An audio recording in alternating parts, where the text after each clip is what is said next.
भारत की सबसे बड़ी ताकत इसकी भाषाई विविधता है। लेकिन क्या आपने कभी सोचा है कि हिंदी, बंगाली, मराठी, पंजाबी, उर्दू, गुजराती, उड़िया और असमिया जैसी भाषाएं कहां से आईं? इनकी जड़ें कहां मिलती हैं और कैसे संस्कृत और प्राकृत से होकर ये आधुनिक भाषाएं बनी? इस वीडियो में हम इन प्रमुख भाषाओं की उत्पत्ति और विकास की कहानी समझेंगे। हिंदी की जड़ें शौरसेनी प्राकृत और उसके आगे पश्चिमी अपभ्रंश से जुड़ी हैं। ये मुख्य रूप से दिल्ली और आसपास के इलाकों में विकसित हुई। दिल्ली सल्तनत और मुगल दौर में इस पर फारसी और अरबी का गहरा असर पड़ा। 19वीं शताब्दी में आधुनिक हिंदी का मानक रूप तय किया गया, जो खड़ी बोली पर आधारित है और देवनागरी लिपि में लिखी जाती है। उर्दू और हिंदी की जड़ें एक ही हैं, दिल्ली की खड़ी बोली। लेकिन उर्दू ने मुस्लिम शासकों के दौर में फारसी, अरबी और तुर्की से बहुत से शब्द और शैली अपनाई। ये फारसी अरबी लिपि में लिखी जाती है।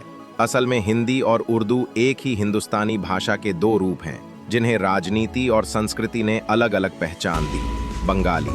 बंगाली भाषा मागधी प्राकृत और पूर्वी अपभ्रंश से निकली। इसका विकास 10वीं से 12वीं शताब्दी के बीच बंगाल क्षेत्र में हुआ। इसके सबसे पुराने ग्रंथ चर्यापद माने जाते हैं, जो बौद्ध सिद्धाचार्यों द्वारा लिखे गए थे। बाद में संस्कृत ने इसकी साहित्यिक शैली को प्रभावित किया और मुस्लिम शासनकाल में फारसी और अरबी शब्द भी जुड़े।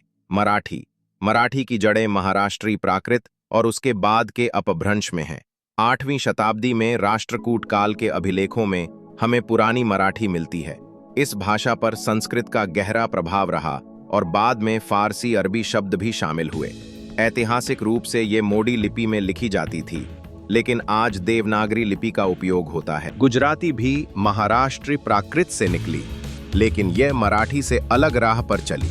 12वीं शताब्दी के अपभ्रंश ग्रंथों में हमें पुरानी गुजराती मिलती है। शुरुआती दौर में इसका रिश्ता राजस्थानी से काफी करीबी था।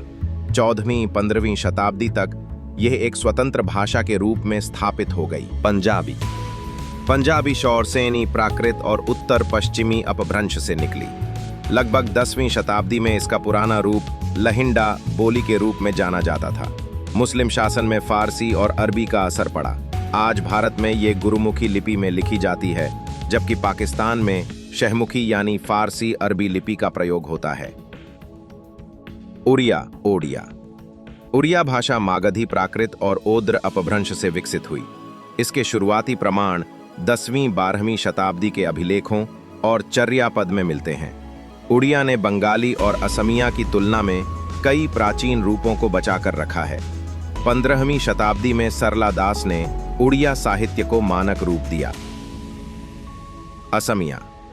असमिया भी मागधी प्राकृत और पूर्वी अपभ्रंश से विकसित हुई। 13वीं शताब्दी में ये बंगाली और उड़िया से अलग हो गई। इसके शुरुआती ग्रंथ भी चर्यापद में मिलते हैं। बाद में माधव कंदली ने 14वीं शताब्दी में असमिया रामायण लिखकर इसकी साहित्यिक पहचान स्थापित की।